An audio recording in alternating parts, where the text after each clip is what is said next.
শুধুমাত্র নির্বাচনের দিনই নয়, এর পরবর্তী 2-3 দিন পর্যন্ত আমাদেরকে সবাইকে সতর্ক অবস্থানে থাকতে হবে। সোশ্যাল মিডিয়ার প্ররোচনায় প্রভাবিত হয়ে কোনো ভুল সিদ্ধান্ত না নিয়ে এই ব্যাপারে আমাদের সবাইকে সতর্ক থাকার জন্য আমি আহ্বান জানাবো। বাংলাদেশ নৌবাহিনীর প্রায় 5,000 সদস্য এবছরের নির্বাচনের জন্য ইতিমধ্যে মোতায়েন হয়েছে।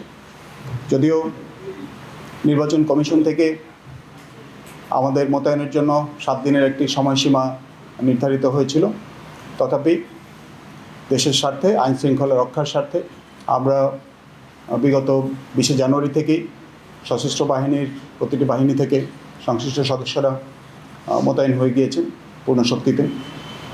একই সাথে আমাদের উপকূলীয় অঞ্চলগুলিতে আমাদের বেশ কিছু জাহাজ এবং জলযান মোতায়েন করা হয়েছে।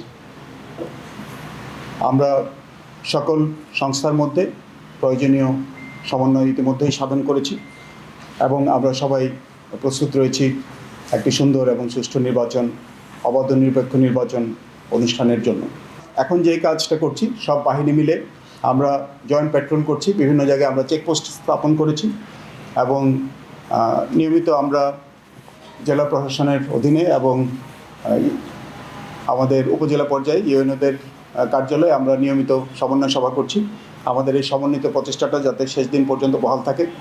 তবে আরেকটি বিষয় আমি একটু উল্লেখ করতে চাই, সেটা হলো যে শুধুমাত্র নির্বাচনের দিনই নয়, এর পরবর্তী 2-3 দিন পর্যন্ত আমাদেরকে সবাইকে সতর্ক অবস্থানে থাকতে হবে। শিয়া বাটার ও ভিটামিনে সমৃদ্ধ লিলি বিউটি সোপ, তারুণ্যময় উজ্জ্বল ত্বকের জন্য। রিমার্ক। আমরা অতীতে দেখেছি নির্বাচন পরবর্তী অনেক সময় সহিংসতার সৃষ্টি হয়, অনেক সময় যারা নির্বাচনে আশানুরূপ ফলাফল করতে পারেন না তারা বিশৃঙ্খলা সৃষ্টির চেষ্টা করেন। সে ধরনের কোনো পরিস্থিতি যাতে সৃষ্টি না হয়, এই জন্য আমাদেরকে নির্বাচন পরবর্তী কয়েকদিন আমাদেরকে সতর্ক থাকতে হবে। আমি আশা করছি 2 থেকে 3 দিনের মধ্যে আমরা আবার আমাদের নিজ নিজ কর্মে, নিজ নিজ মূল কাজে সবাই ফিরে যেতে পারবো ইনশাআল্লাহ।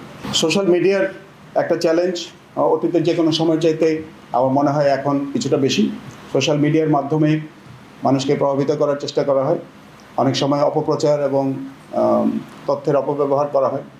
তো এই বিষয়টাতে আমাদের সবাইকে সতর্ক থাকতে হবে এবং আমরা যাতে সোশ্যাল মিডিয়ার প্ররোচনায় প্রভাবিত হয়ে কোনো ভুল সিদ্ধান্ত না নিয়ে এই ব্যাপারে আমাদের সবাইকে সতর্ক থাকার জন্য আমি আহ্বান জানাবো।